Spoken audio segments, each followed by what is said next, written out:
Good morning, everyone. Welcome to Read the Right Thing. I'm your host, Eric. Hope you're doing well. Today's book, we're talking about Greetings from Berry Park by Sarfraz Manzoor. Sarfraz Manzoor is a Bruce Springsteen fanatic. You could say he's even obsessed with Springsteen. He wrote a book about how the music of Bruce Springsteen changed his life. Manzoor is a Pakistani British writer and journalist. Greetings from Berry Park is a memoir about being an immigrant and all the troubles that come with adapting to a culture while still trying to maintain your own. The author moved to Britain when he was just 2 years old. And a big part of the book is his teenage years, which were a constant battle trying to juggle being both British and Muslim.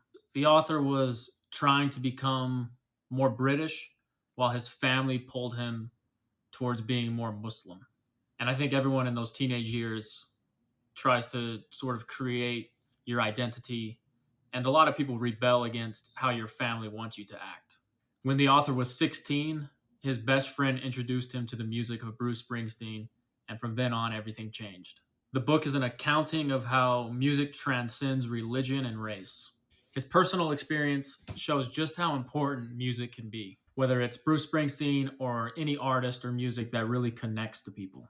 This book was even adapted into a film by the acclaimed director Gurinder Chaddha, who I believe directed a movie, Bend It Like Beckham. The movie really takes on kind of a Bollywood tone. They're singing and dancing. It's really a really good movie. I actually had the chance to see it here in Utah the last week of the Sundance Film Festival. I think it premiered at Sundance in 2018, I believe. If I'm wrong, you can correct me on that. So I went to the screening of the movie. It was either the last or second to last screening. And it was a big auditorium in one of the theaters here. And it really was a great movie. I really enjoyed it. It even made the woman next to me cry. It gave me chills multiple times. If you're a Bruce Springsteen fan, you've probably already heard and seen that movie. And it really is a great movie. This book, it's more than just a tribute to Springsteen. It's about the author's struggle to please his family while following his own dreams of becoming a writer. The author weaves between stories of growing up in Britain and how the music of Springsteen influenced his life.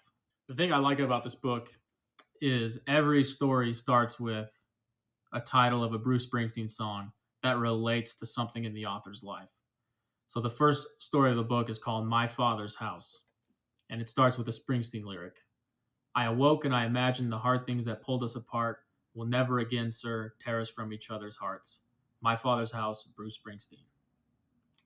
In the summer of 1995, I was 23 years old, an unemployed British Pakistani with shoulder-length dreadlocks, a silver nose ring, and a strange fascination with Bruce Springsteen. It had been 6 years since I had last lived with my family. Having left to study in Manchester, there had never been a reason to return to my hometown, Luton. After graduating in economics, I had assumed I would be deluged with lucrative offers of employment, but these had failed to materialize. While my friends were beginning careers in accountancy and medicine, I was most successful at being fired from low-paid temporary jobs. I had been sacked from a data inputting job for only typing with one hand and doodling with the other, and fired from a credit control agency for having stuck an obscene Public Enemy lyric scribbled on a post-it to my computer screen.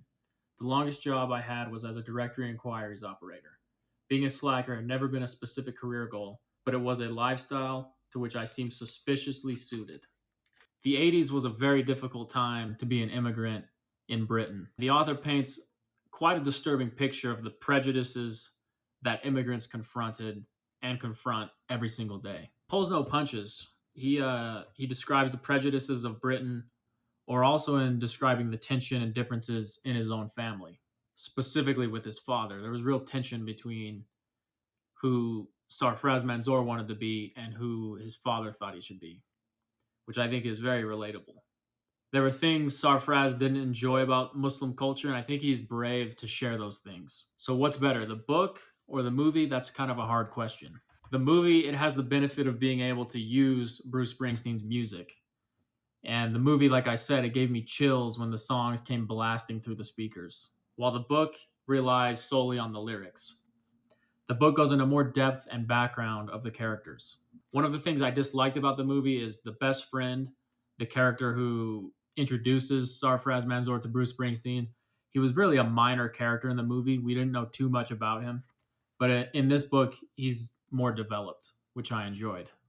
Now, I will say the movie has a tighter narrative, while the book kind of snakes around and it's different stories and time periods in the author's life. The movie focuses just on 1 year in high school, while the book goes into college and the professional life of Sarfraz Manzoor. The movie is definitely tighter than the book. It was one of my dislikes. At times, I thought the stories in the book could be a little long winded, and I got kind of bored. And I feel bad saying that because these stories are so personal. But I also saw the movie before. So I came into this book kind of expecting, a tight narrative, just 1 year in high school. This book weaves in and out of different time periods. In the end, this is a great and relatable story about how music can bring someone peace in tough times. And I myself have felt similar about Bruce Springsteen's music. So if you like Springsteen, I think you'll find the story very relatable. And even if you don't like Springsteen, it's still a relatable story.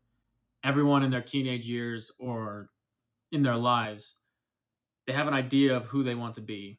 And sometimes our families and the outside world, they put pressure on us to be something else. So this is a great story of fighting for what you want to be while also maintaining relationships with those people. Springsteen's message is not just an American one, but a message of hope, escape, and self improvement, as the author puts it. The book is a great tribute to Bruce Springsteen, and I found his story relatable.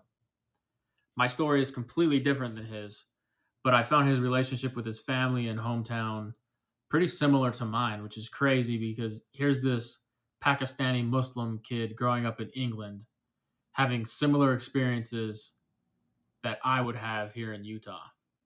And I'm sure many other kids and people have across the world. It's a very relatable story.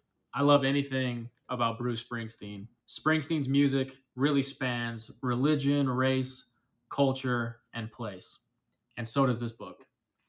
So for me, I really enjoyed this. Greetings from Berry Park by Sarfraz Manzoor. Have you read this book? What did you think?